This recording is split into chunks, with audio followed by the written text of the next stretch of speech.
Hi, everybody. Welcome back to Edric Poon and Company, the podcast where anybody can inspire everybody. So, again, I'm Edric, your host. Thank you so much for joining us this week. And we have somebody directly from India this week, and that will be Mr. Mradul Khandelwal, the co founder and VP of Global Sales and Strategy over at LogiNext. So, LogiNext is amongst the fastest growing SaaS companies, providing solutions to manage and optimize logistics and field service operations.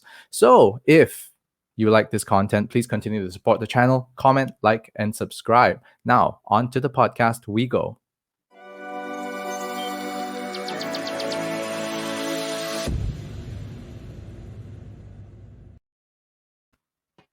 Hi, Mradul. Hey, hi, Edric. How are you? I'm good, man. I'm good. Hey, congratulations. I understand that you received your vaccination already. Oh, yes, I did. I got the first jab. Fantastic, man. So I guess now there's a big three big things in your life, right? One is getting married, two is getting a child, and third is a vaccination. So these are the three big things in your life right now. Yes. See, seems I have a tick mark on all three. Fantastic. So that's done with your checklist. You can officially retire now. Okay, bye. Bye-bye. All right. Thanks so much for joining us. I mean, we actually wanted to do this a couple of weeks ago, but it was so strange just to share with the audience, right, and those listeners out there. Mradul and I actually wanted to do this recording 2 weeks ago. Then after that, what happened was that okay, because of some technical issues, we moved it, and suddenly the day that we were supposed to record, Mradul texts me. He says, "Hey, dude, good news. I'm gonna get my vaccination today." I said, please go, we'll push it another day. You even asked me, hey, shall we do it tomorrow? But I mean, based on the people that I know who have gotten the vaccination, tomorrow, after the day after a vaccination, is not a good day to do anything, actually. How was it for you? Not that good. I did have side effects actually. So it was for a couple of days. I was down with fever and then some severe body ache and all. But yeah, I think just it was a couple of days and then I recovered and good now, feeling more Okay, immune. that's good to know. That's good to know. That's good to know. In the introduction, we talked about, SaaS, we talked about logistics, and then we talked about field operations. Now, these three things may not necessarily be interlinked for some. So maybe give us an overview about what all that is. Why not? So let me give a quick brief about who we are as an organization, what we do, right? So that will give viewers an understanding about what we do, right? So we are world's first transport automation platform, right? And what I mean by transport automation platform is a lot of people across the viewers might have heard about transport management systems or different other systems which has been there and been legacy platforms. We are different than them, where we are not only looking to manage the car data which is being going through, but automate those processes and further optimize those processes, right? And that's the focus of organization as well across logistics operations. Now, we do have a tagline which we use quite often within our organization is that we optimize anything that is moving. And that's where the whole field force works comes in, because it's just not only the trucks or not only the riders who are moving on the road, but started with right. There could be the sales guys which are there and so on and so forth. As an organization, our focus is on delivering excellence and customer experience, right? And that's the focus area. And and we have had a journey of hyper growth as an organization, where since the inception we have been growing 3x year on year, grew into a team. I go long back, right? I think when we met, we were around a team of 50 in 2016. So from there and probably a team of five in 2015, now we are a team of 245 plus and ever growing. At the same time, spread across around 11 countries in terms of sales and support offices, and now got customers in around 55 countries, and that's growing every day, which we are loving it. I hope that gives a good understanding about who we are as an organization. Happy to go into detail if required. Oh, definitely, definitely. I love the fact that now you've grown so much and so rapidly. Now, not many companies, right, can actually boast of something like that. I would like to also understand when you guys actually started this out, for those who don't know, right, the current CEO is currently Druvil, and the enigma that Druvil is for many of us, right? We don't know, is this tall, lanky chap who, who has, I don't know what's in his mind. He's just all there, right? Is so many great ideas coming from that guy. How did you all meet, and how did you all even have this idea that we are going to be the global company, we're going to grow this fast, and we're going to get that big? What was it like? Okay, that's an interesting story, right? So Dhruv and Manisha obviously were in North America, and they they got this idea and they discussed among themselves that and the idea came in from the what they were doing. So both of them were working different consultancy firms, and then their customers were large logistics or large companies, right? You have UPS, the FedEx of the world, and that's where they saw that there is a lot of scope. Though in the world leaders in the leading organization in logistics space, there's a lot of scope still optimize those operations the way those are being done. And though both of them came from a data background, and they thought there is something which we can do using the data, using our skill set in terms of big data, machine learning, right, and artificial, what they have learned in their education college, to build something which really help optimize these operations. And with that thought, they started interacting, they started building it, and that's where we got connected. That was the time I was actually starting off something or planning to start something of my own. I go back a lot around the on the logistics side, actually. Yeah. So while Dhruv and Manisha got their fascination, got their understanding or love for logistics from working with these large enterprises and then obviously seeing their operations, I got it actually much uh, from working with, and when I was a small kid or probably a 15-year-old, working in my uncle's transport company, right? So put up some quick bucks. He owns a small setup with 15, 20 trucks, right? And while obviously to get my some good extra change in my pocket, I decided to help him out. While I was 15, I said that, hey, and then that first time my job was actually what we try to solve, right? Coordinating. So I was basically coordinating with drivers and customers, making sure where the drivers is, where the truck is reaching, when is it reaching, would it reach on time? Maybe I'll maybe say some things to our customer that yeah, it has left, and so on. So I did all that. I did all that. Hustle and bustle when I was 15, and that's where I was like so fascinated the way things move. And he was probably the most busy guy. My uncle was probably the most busy guy in our family gathering, right? So everybody is sitting around the table. He's always on the call. So and that's why we Wow. like, yeah, because that's how the logistics operations are. So if you go to where today also and go to any of the warehouses, any of the hubs, the operations manager and the dispatchers, those are the busy people because they really and the team there they end up coordinating a lot. There's so much of manual coordination involved still today, though the GPS and the visibility is been there for 20 years. That it's really appealing. That's what we thought that this is where we really need to make a difference. How do we reduce the work what these guys are doing, or the coordination, which probably is not required with so much the technology being so advanced today, right? So we can improve on those aspects. How can we improve the visibility part and the optimize those and so on, right? And with those thoughts, I at that time in 2015, I was thinking of something. Dhruv and Manisha had moved back to India to set up something at that time. India was an obvious choice, obviously, because firstly, the availability of the resources from the technology side is pretty good in India. We have got good brains in technology. So it was an easy choice, and obviously it's in home ground, so you can try things, test things, and frankly speaking, it really helped us because it's a complex environment as well Yep. for logistics. Versus when you talk about and establish talk about Europe, US, right, or Western Europe countries, which are not that complex because it's more standardized, more processed, right? So that matters Singapore, where you are at, right? So you can time things by minute, not possible Mm. in countries like India, right? So so that's where when they moved in, and then we got to meet. We were speaking about something, and then this came in. I was discussing about what I'm doing. They were talking about what they were doing, and they said that, hey, why don't you come on board?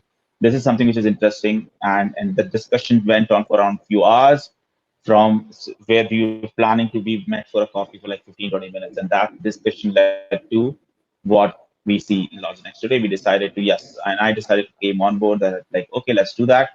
And then we started building this one by one brick at a time. So, yeah. Wow.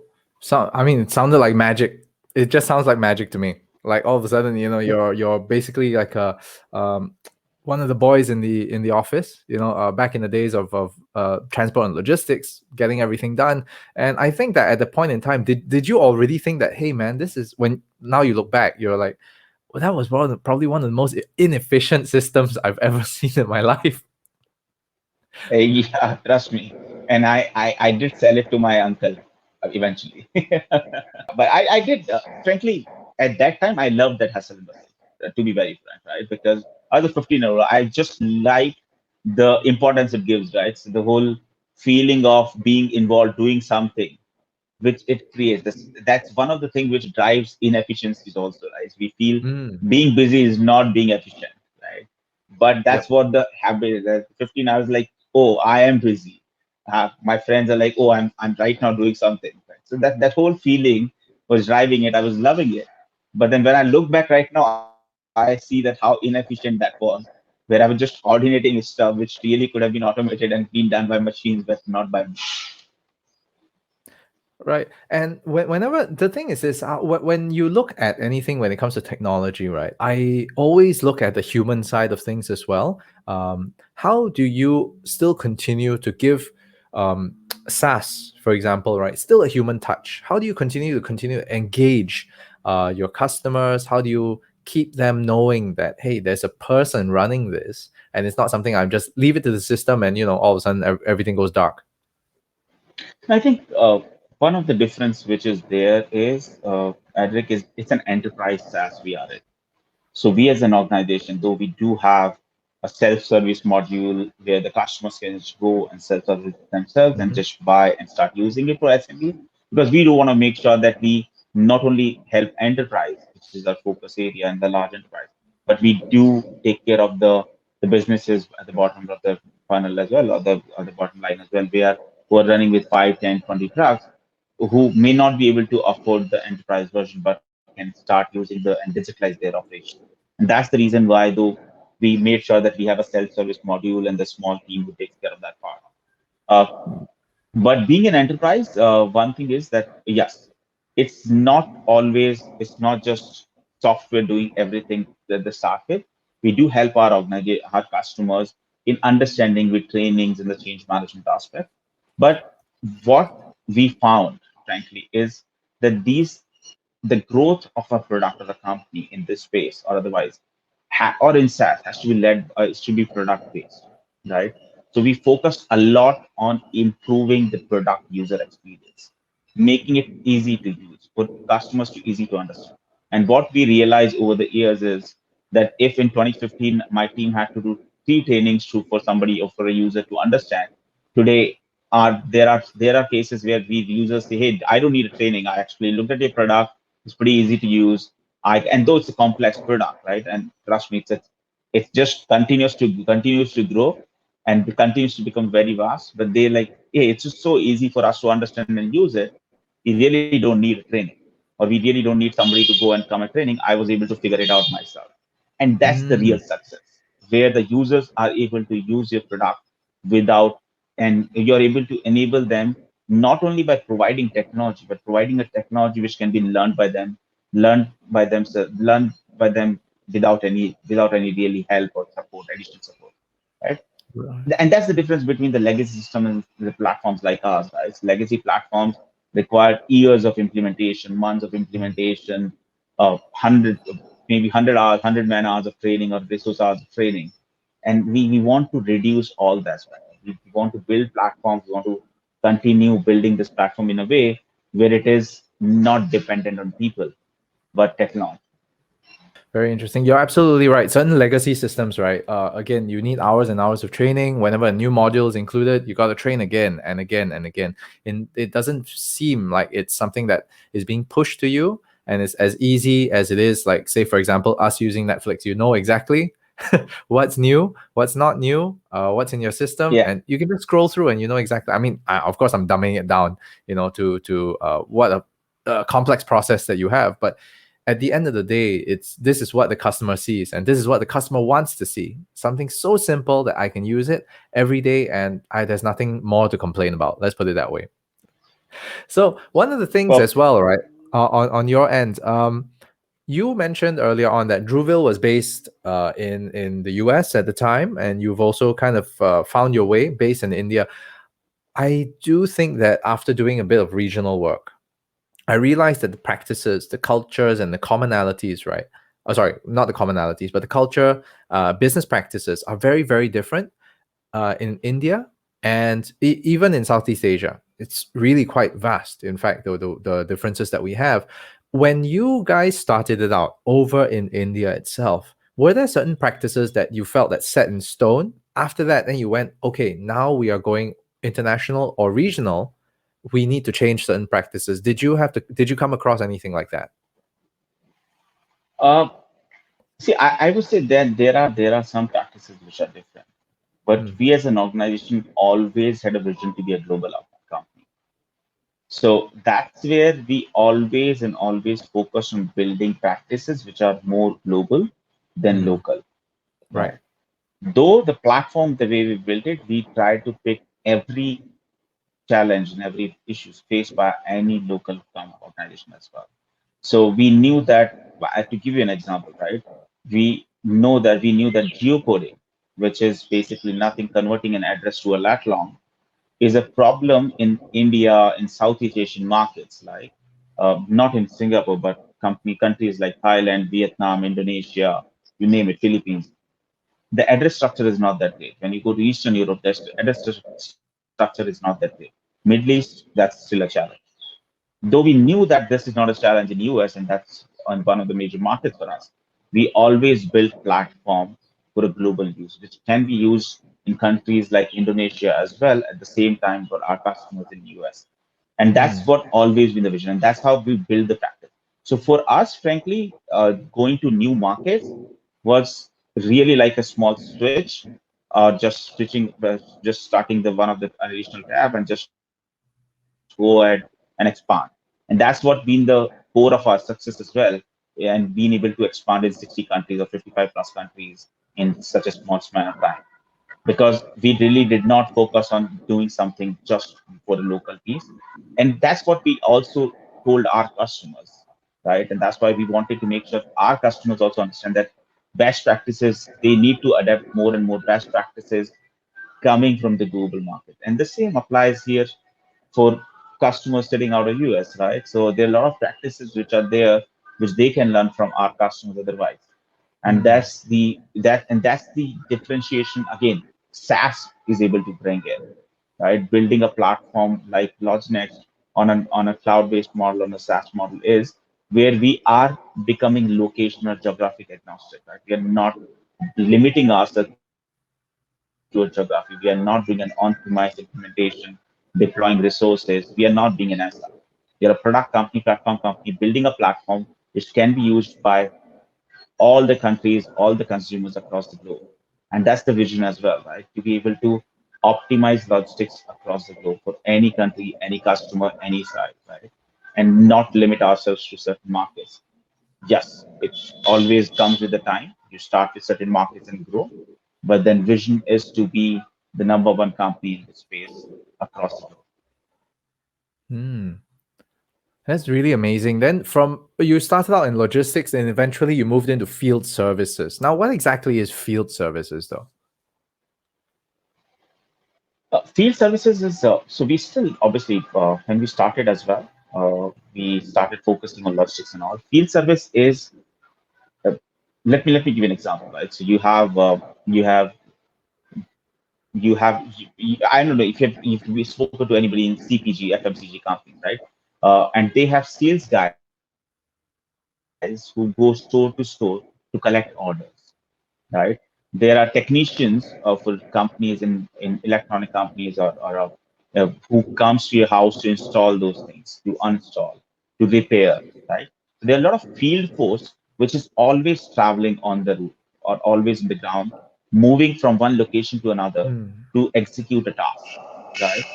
So the field service, when we talk about the field service, this is where the traveling salesman problem comes in, right? Where Mm. I, as a technician, need to complete 10 tasks today. And how do I do this? What route should I take? Who should I go first? Is there a preference? At the same time, would based on my availability, would my manager would be able to add additional tasks in my route automatically, right? Or intelligently can system recommend me additional tasks based on the area I am. The same way, if I'm a CPG sales guy going to multiple stores, right? Mm. Can system recommend that there is additional one more store which I can cover today, right? And can actually meet and take an order from to be able to bring efficiency. And that's where there's the whole field force movement is something where there has been a lot of inefficiencies as well because that's been static. Most of the organization in in an absence of a good system or good technology been using a static model where I built a route that Edric would have to move Monday to these 10 locations, Tuesday like this, Wednesday like this, and Edric has been following it for the whole year, and Right. yearly I'm just changing it. But that's not the environment today is, right? We live in a Mm. very dynamic world where things are changing as we speak. When we go on the route, things changes. Every day, new things can be done. So you want these routes to be dynamic as well. You want to optimize those movement as well, and that's where the whole field force optimization comes in. And that's where when we obviously got a few inquiries while we had obviously focused on optimizing logistics, we knew that we solved that problem, but we did not start engaging with the customers upfront. When we got a few inquiries, we got involved, we did few implementations or implement. Some of our customers became hugely successful with that, and then it just automatically started running out. And the product, and for us, it's a single platform. So we have not built multiple products which caters to some problem. We have been a modular company. So we built a Mm. platform that solves two different problem statement or different use cases through configuration. So our users can use it that way. That's where it really hits the spot in terms of the UX, right? So now any technician, let's say for example somebody in the telco, for example, who has to go to 15 different residentials within a certain radius, right? And all of them may have different timings. Nowadays, you have to pick your own what do you call that? Your schedules, right? Of which time, which day I need it. So that's where the routes are very different. It's not like back then is, oh, okay, it's 10 a.m. to 6 p.m. I'll be there within a day. So now we have to take leave just to do that. So with systems like that, you're able to now reroute everything and to the customer's convenience. I mean, that's to the customer, of course, on the customer end. So for your side, we talk about the efficiencies of the system, right? I would like to turn this around as well and look at how business owners can also make their businesses more efficient. So, are there certain basic efficiencies, right, that on your end internally as a company you've looked into to make people work more efficiently, make your admin better? Are there things like this that you've looked at and made it stronger, and that you can share with others as well? Yeah. So see, one of the things which we did on our organization is that we made sure that we don't run it based on based on time or task, right? We made sure that we let the so there are two ways we have seen organization being run: efforts and results, right? We always drive organization based on results. So we have always been focused on looking at results as a measure of efficiency and not the efforts, right? And that's what has been the focus and the driving force within the organization. Anybody who joins in, anybody who's there knows that LogiNext is a fast-paced environment, right? We always told our anybody coming on board as a new employee or a new team member, and within ourselves, that speed is what differentiates us. Speed is what, because see, anybody can build anything today. You can tomorrow have 100 engineers start building another logic, right?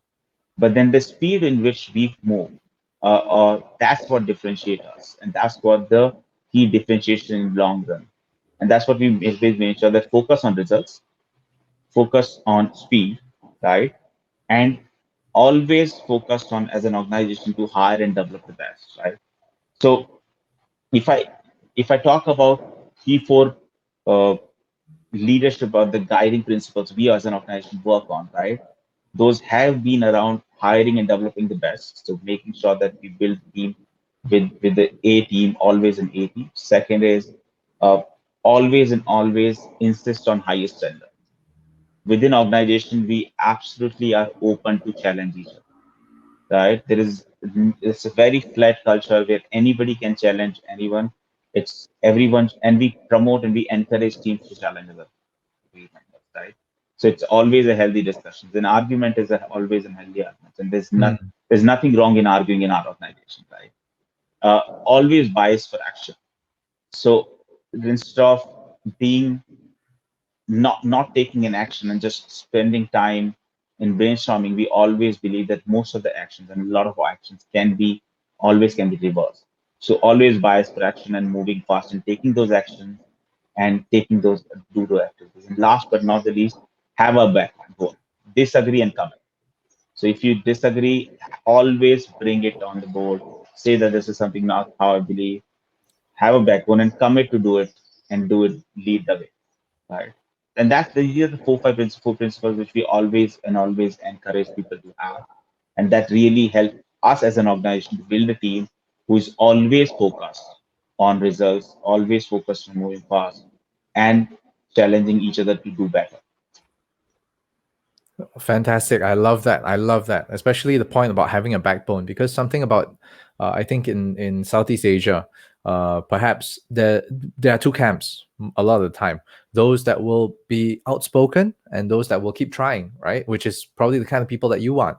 And the others are those that may sometimes take a bit of a back seat and say, okay, this is what the boss wants, we'll just do it.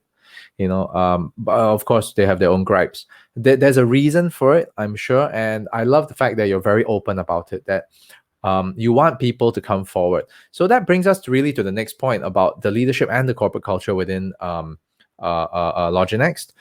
How do you encourage this kind of response, this kind of feedback? Because sometimes at the leadership level, I need this now, I need this to do this. Then after that it becomes authoritative and it ends up having some type of backlash. You know what I'm talking about, right? We do want to make sure that we keep it that open and they understand, or at least the team understands, that this was a management decision, but that doesn't mean that you can't give us that feedback. How do you keep getting positive feedback and honest feedback from your staff? See, one of the things which we do to make sure that we have this honest feedback is so we are an open organization. We are probably one of the organizations which opens up everything in front of the team and all this stuff. Right? So we have all hands practice of all hands, where Ruvel and other leadership team leads it. They share what have been the last quarter's challenges been, how our financials are, what kind of customers are we closing, what are decisions are we taking, and anybody and everybody in the organization, doesn't matter what level they are are encouraged and are part of that discussion. Everybody is encouraged to ask questions and raise concerns if they have any. So we earlier we were frankly when we started we thought we should have all hands. Let's say we did all hands of monthly basis also when we were a small team, right? And then we moved to the quarterly model where every quarter we have this all hands. I think that's has been a guiding principle because that really made people realize that we are open to discussion. We are open to discuss, to take the feedback and accept the feedback in front of everybody in a positive manner, right? So we never ask teams to give, and we encourage everybody to give these feedbacks in openly, right? Even when it comes to my team, I have always told that when we are having, the feedbacks don't have to be in one to one as well. If you think there's something to be changed, say, give it a feedback, but then only we can improve as an organization, as a team, right? And it has to be both ways. It cannot be single. It cannot be down, top down or one way, right? Right. And that's whole culture with the whole all hands. The way we built it, we realized it's slowly and gradually just ingrained as a DNA in the organization, right? And then you don't need to do much about it. Initially, it does require a lot of practice, a lot of push for people to come forward and ask questions. and you need to again and again go and have one-to-one discussions to tell them that, hey, it's okay to disagree. It's okay, because a lot of people do not do it, right? People come from different cultural background, different backgrounds, and Mm. they have different perceptions around how things should be working, or how they have seen things or cultures being, right? So it did take initial time, but then slowly and gradually, once things started, we started building teams. We realized that it's not we driving it now anymore. It's the teams that are driving it, because everyone who came got that in their DNA, and then they are built driving this DNA. And that's the best thing to do, right? Because 4 or 5 people cannot really drive the DNA of a company. Mm. This has to go into everybody's this thing, and then the team has to, and everyone needs to drive it. And that's what we realize that is happening as we grow. So now it's not something which we need to tell people who come in. We don't need to actually go and boost about it and talk about it again and again to the teams, or anybody who joins new, that, hey, you should talk about, you should be feedback, because they see it happening and they know that this is open. This is the culture we Right. live in. This is accepted. They see it in every meeting and they know that's how it is. And they automatically start adapting to those practices. Mm, fantastic. So that repetition of openness is also there. Repeating that message until somebody gets it. This is an old military thing, right? You keep saying it over and over again. Eventually, somebody's going to get it.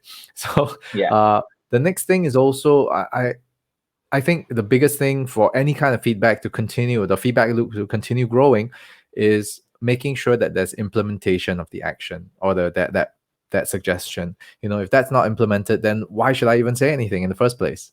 So I would assume that you have so many sets of feedback. Eventually, you have that selection process you do put through with it. Do you actually make it a point that for every hands-in session or all-in session, that everybody, there's going to be some change, there's going to be some implementation that you will announce as well? Yes, every open hand we have, right, or all hands we have, rather, every all hands we have, we do announce new changes we are bringing, which is based on feedback. Now, it's just not Mm. possible to tell us that what feedbacks we are accepting, what we are not able to do it, why we are not able to do it. Mm. It's just difficult to do it. So we just announce the practice which you're doing and then let people answer that. And there are processes within the organization we have built in for people to be able to. So see, there are two kind of feedback. One is the organization level feedback, one is the team level feedback. So organization level feedbacks are what we take in the all hands. Team level feedbacks are something which we really think can be executed immediately. So you don't need an all hand. You need a quarterly meetings for that, because we work in smaller teams. Mm. We do not do work in a teams of 100 people in a single team. We believe in smaller teams. We really believe in the whole Amazon fund, right? Where if you cannot feed your team with a single pizza, then you have a two-pizza team to work with, right? So we focus on building smaller teams who can be efficient and all, and those teams can automatically adapt and learn from each other and implement those feedbacks themselves. So they really don't need a larger forum to build those and implement those feedbacks. And then the four feedbacks which require an organization level change, that's something which has been taken into quarterly processes in the online. Then we announce that these are the new changes we are doing based on the feedback we received from the team, right? And one another example for that would be, right, I'll give you, being a fast growing up, fast paced organization and in 2018, we were working alternate Saturdays, right? But then the more feedback we received, and we felt that the teams are doing a lot, and they need to have the weekends to themselves. And then Mm. based on different feedbacks and different discussions at the leadership level, we made it a 5 day week for everyone, not even have those alternate Saturdays. Though those alternate Saturdays were only focused on L&D as an organization, in the, because as you're growing, we realize that it's very important. We knew that it is very important to continue to learn and having a culture to learn, right? Where, because things are changing so dynamically in the product, in teams, in sales, in everywhere. So that Saturdays were used for learning and development, and that really helped improve our team's probably understanding about the industry, about the product, and everything. And that reflects in the growth which we have, obviously, because growth is no, I'm not driving the growth. Growth is not driving the growth, right? It's the team who's driving this growth, and that is only possible because of the culture we built in around learning and development initially. To be able to continuously keep learning, we still have. the weekly basis, or every week a meeting where everybody comes together and learns about the product. Because we are a platform company, we are a product which is continuously continue to grow. There's so much changing, and it's always, and everybody in our organization, and doesn't matter if you are in human resource or a finance, actually it's important for everybody to know what we are doing as a product, Mm. what are we building. So our human resource team probably can give as good a demo of our product as a sales guy. So we are always ready. No, I love that point. I love that point. Everybody kind of knows. Sorry, everybody is pretty much in line with what the company offering is, how it works, and what your real vision and solution is all about. This is something that I think in all companies, right, it's very, very important to have, especially now that you've turned, for those who are listening, or those who are listening who are based in Singapore, we might be used to a 5-day work week, but for years India has been running on a 5.5 or even a 6-day work week, or alternating weekend system for quite a long time. So I don't think a lot of companies have switched over to the 5-day work week yet, right, over in India. It's happened a lot, I think, and I think it's frankly, I really do not feel that there is anything wrong in a 6-day work week, Mm, against a 5-day work week, because I really feel it's an organization. It depends on where the organization is right now. yeah. When we had this alternate work weeks, it really required, because we were growing as a team every day, right? There were new people joining in, the new changes happening in, new clients coming on board, new features being built every week, right? Being released. So we were running so fast, it was really required for us to have a day when we really do not have noise from outside, because Saturdays are usually off for all our customers, but we can focus on what we are doing and look Mm, back and see, hey, this is all we have done, share it with everybody, so everyone is running with the same speed and running together. We don't want to make sure, if we believe that if we would have not done that, we would have had a problem where people are left behind because they are not able to catch up as fast as you would want them to be, right? Now, when we realize that we really have built a stronger processes around this, now we as a team has done that. We moved to a model which where we thought we the maybe an alternate weekend, weekdays or Saturdays not working is not required. So I think it's not about a Saturday working, having a 6-day week. It's about where you are as an organization, where are you mm. as an organization, where you are, right? So depending on what journey you are in, what stage you are at, you should take that call as an organization, and then obviously build on it. Because we because everything which you do while you're building this organization really have an impact on the growth you have, right? So it's not about following what is happening around us. It's about seeing what your DNA is and what do you want to build. And that's what we have been following. So we do not want to look around and see how others are doing and then decide what to be done, but decide what is required for the organization, take actions accordingly. That makes a lot more sense. Then you really truly have your own culture. Rather than trying to adopt it from everywhere else, you're truly building your own culture. And that's amazing. So there is one more thing I would like to ask you as well, is that many people would actually ask, oh man, starting a business, what should we do? How do we do it? And based in retrospect, in line with this advice, maybe could you name us a couple of things that you wish you knew when you first started out? Ha. So one of the things which I always feel, and I learned it hard way, is hiring, uh, and hiring is probably hiring the best talent is the most important thing in any business. You don't build businesses by working 20 hours alone, Hmm. right? People feel that's very, very important. A lot of people who are starting out, they think that, oh, I'm working 20 hours, 18 hours, I'm giving 18 hours, and I'm building a team. I'm able to build something. You only build a team with a good. You only build a company with a good team, right? So maybe when you start a company, one of the key focus, one thing which you should always spend significant amount of time is hiring. Always focus on hiring good talent. That's the most important thing in an organization, right?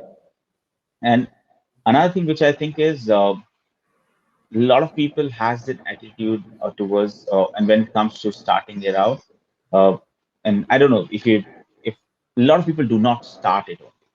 So there are a lot of people who keep thinking of starting, but not start, doesn't start something, do not take an action towards it, right? And that's where I think one other thing which I also felt is that whenever you feel you need to start, there's no good time to start something. There would not be. Do not look and do not keep waiting for something to happen, or for time to happen, for you to have $100,000 in your account before you start, or $1 million in your bank account to do it. Do it now. There's no better time than now for starting anything which you want to do.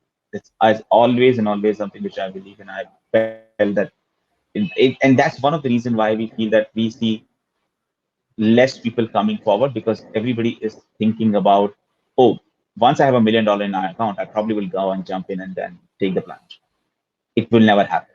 Maybe you will have $1 million, you would want $10 million to be in your account to take a plunge, and then the hundred, right? So it's always the best time to start anything is now. Best time to take an action is now, and not later or not before. So always that's one of the things which and uh, apart from that, I think one of the thing is importance of processes, right? Uh, and that's one thing which again, and that's what Dhruv has been driving in our organization significantly, right? Uh, he has always been very process driven person as an I have I have I have been more of a hustler initially, right? So and that goes back to again my it's a mistake of my uncle who got me into that type of business. Yeah, it's all your uncle's fault. But yeah, but but jokes apart, that's what something which is very important as well. We realize that to build a large and build a scalable organization, processes are important. Sometimes you feel that, oh, we are too small for a process, or we no do not require process. Processes are for large organizations. Processes are for enterprise. Processes are for 1,000 people company. No, processes are for everyone and every organization. Yes, it depends on how many and where and what all, but you do need processes to be able to scale. Or you would probably will end up being a boutique organization run by a one person with 50 10 years down the line with 50 people or 40 people, right? Mm. So you would create an because you focused on, because if you're not building processes, you're not building people also, understand. You're driving it without process, you mostly be driving everything as an independent entrepreneur. You would always be driving every decision, every step, everything, and you would create a culture which is centralized to one person, right? Mm. And that is not the way you can scale. So building processes which can allow organization to scale without you being there is very, very important while you're just starting your organization. Oh, that's absolutely legit, man. That is super, super true. Those three things that you had mentioned, your hiring of your team, taking action now, there's no, best time to do something. And of course, establishing your processes early. That is fantastic. And thank you so much for sharing that with us. Now, before we end the podcast, right, there's always something that I like to do with our guests, which is playing a little bit of a rapid fire game with them, what we call the EPIC Questionnaire. All right. So Wow. it's a series of 10 questions that I have for Do I you. need to Now, prepare? do you I'm need to saying, prepare anything, huh? do I need to prepare something? No, not at all. Not at all. Just prepare your mind. There, like what you said, there's You have no already put best me on a time hot to do seat. something, so let's just get it done. All right. So, Mradul, with the epic questionnaire. Question number one. One word that you love the most.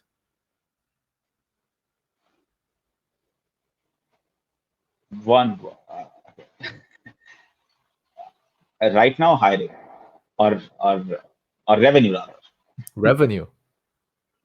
Yes, that's Jeez, you are a I'm business I'm a, person. One word that you dislike the most. I'll do it tomorrow, or maybe it's not a one word, it's a It's sentence, but procrastination. Yeah, you're right. If you could have a conversation with someone, with one person, fictional, non-fictional, dead or alive, who would that be?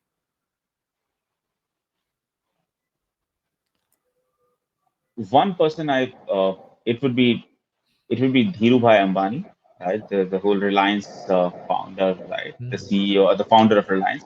I think that's one person who I have seen the way that he built the business from nowhere is commendable, right? Today we see Reliance as a giant it is, mm, but then I still want to hear it from him that how he started, how he decided to take a plunge with no background, nothing, and been build an empire from there, and how difficult and small is he was. And we are not talking about building businesses now when there are VCs and everybody around, right?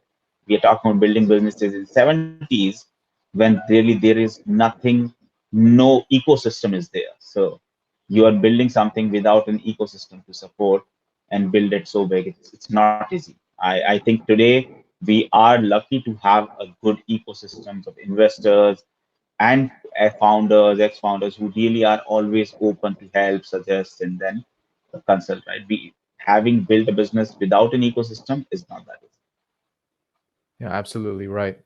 I think he must have been one hell of a hustler. I have to say that.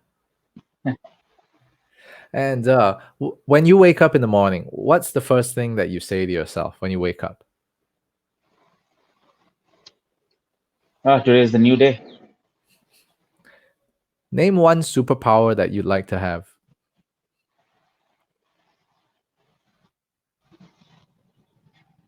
Being able to five places at the same time and close five deals. Your favorite dish to eat. It's an Indian sweet. I've got a sweet tooth, so it's an Indian sweet which is called rabdi. And what is that? That's made of a milk. So you boil the milk to the point it becomes thick, Uh right? huh. Put some sugar in it, put some fruits in it, and it is what it is. The color of the milk changes from white to light brownish, and then that's called rabdi. It's you probably whenever you come to India, that's something which I'll make sure you taste. I've tried the one with kind of like I think it was a milk curd that's in that Yeah, syrup or something. Or that yeah, milk that's syrup, I different. think. So milk and curd is different, right? So that's different. That's if I'm not wrong, you're talking about either the curd or the mishti dahi and all. There are quite a few. So India is there's a lot of sweets which we have. I come from a family where every dinner when I was growing up, we used to have a sweet after the dinner. So I've got a sweet tooth, Oh my goodness. but My goodness.